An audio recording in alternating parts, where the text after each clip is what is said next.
To begin with, what makes an OC good? What makes an OC good?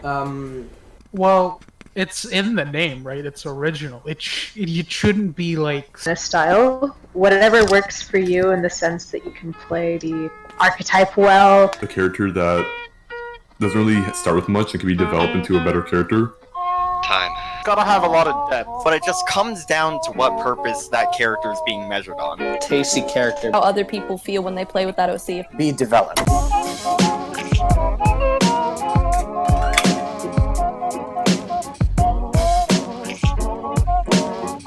Hey. I thought that would be a lot better. No. So today we're going to be discussing environments and how to incorporate your character in with those environments. As you know from the intro, there's a lot of different answers of what the best OC is. Lost masses. TED Talks. TED Talks are another great idea. Where would you be right now? Where would we be right now? I think we What are you thinking right now? Let me in. And we have to talk about it because great ideas don't come in all shapes and sizes. Oh yeah, we 11th, can tell now. September 11th. And Yeah, we're we just can- going to use some relevance here and not be silly about this. But look at what they accomplished with no weapons and just 11 guys who didn't even... So what we're going to do now is we're going to go through all the different things that would make a good OC a good OC. In this amazing video, we will only cover 3 topics, which will be theme and tone of the RP you'll be getting into, lore of the RP, and then the trends that you might find in that RP and how to use them to your advantage when creating that first OC for that roleplay you're trying to get into. When you make a new OC, you want to understand those main themes that you'll be dealing with. You want to understand the theme and the tone, because if you don't, you're going into a completely different setting, and if you're making a character blindly, you're gonna be very confused, and other people will be very confused. You don't want to bring a furry character into an apocalyptic setting, because what the fuck? That's dumb. What are some of the... So you might want to ask yourself too, what are some of the recent events when you look at it? Are people getting shot up in the malls, or are people very much kind of just tickling each other on some sort of bench? You don't want to make some badass character in a furry RP that's just meant to teach preschoolers their ABCs and 1, 2, 3s. Don't put furry in gun world, unless it's furry gun world. Then by all means, but.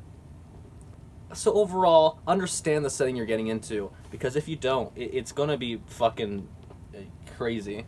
You're not gonna understand. So you'd probably be able to relate to this as a dungeon master.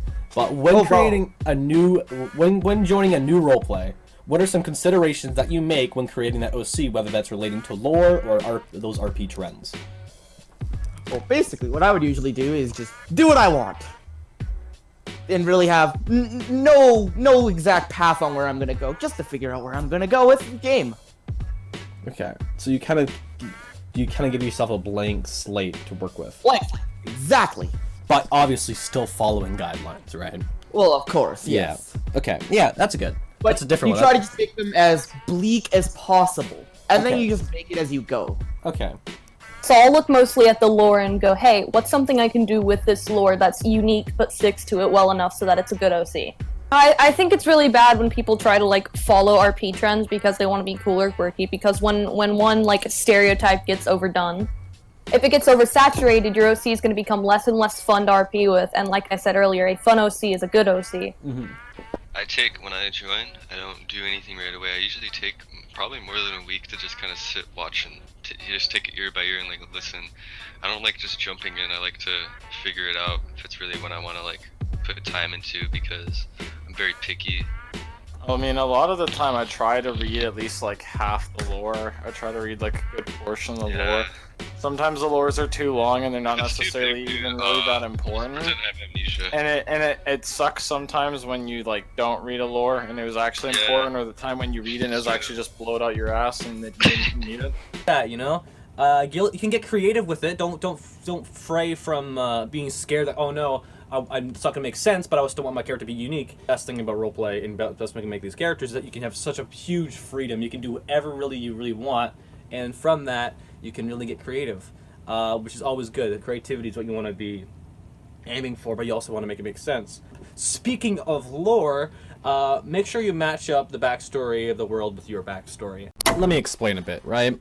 When you make a new character, you want the backstory of that character to at least make sense and flow with the lore. Don't go out of your way to kind of match up things with events that happened in the past with it, but don't stray away from it either. The point of making a character, and the best thing to do, especially when you're going through that first few stages, is to make them fit within that world.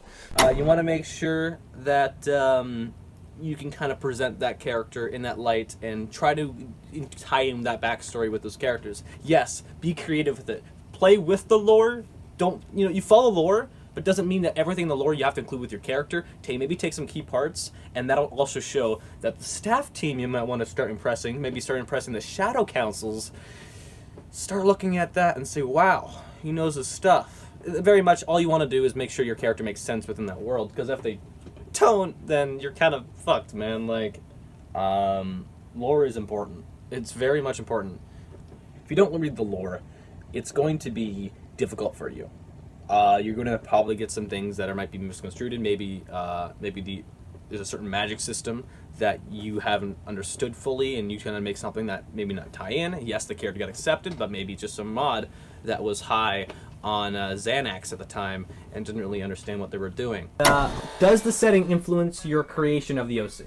Yeah, it does. I mean, you really can't have a character that's like a freaking elf that's like 3'7" if you're RPing in a cyberpunk city. Like, that doesn't really make sense. To this one. Yeah. Because, like, you want to make a character centered around the world, try to learn about the world, get to know the lore, get to know the players, ask around, see what's good and what isn't, like, kind of get a feel for the community, talk to people. It doesn't have to, but it surely should. Like I referenced before, you shouldn't make a caveman in like a cyberpunk RP, and if you're playing like a primitive RP, you shouldn't make, a robot. Yeah. Like an android. Yeah. Yes. Follow trends if it's a trend you might want to follow.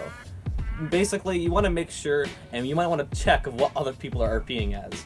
If a majority of people, and when I say majority, I mean if all people are RPing human characters, maybe don't make a talking chicken. You want to make sure people actually respect what your character's kind of going for as well. Some key factors of other OCs, like I said before, if they're all human characters, don't make your Scaly. Your Scaly can be saved for Colombian cartel for Scaly RP. Can I get a shout out though? Yeah. You get a shout out in the video. Hey, shout out my boy. You can only say one. I don't even fucking know who to shout out. One person's name. Only one person's name? Yeah, one person. You can only shout out one person. Hey, shout out to my boy.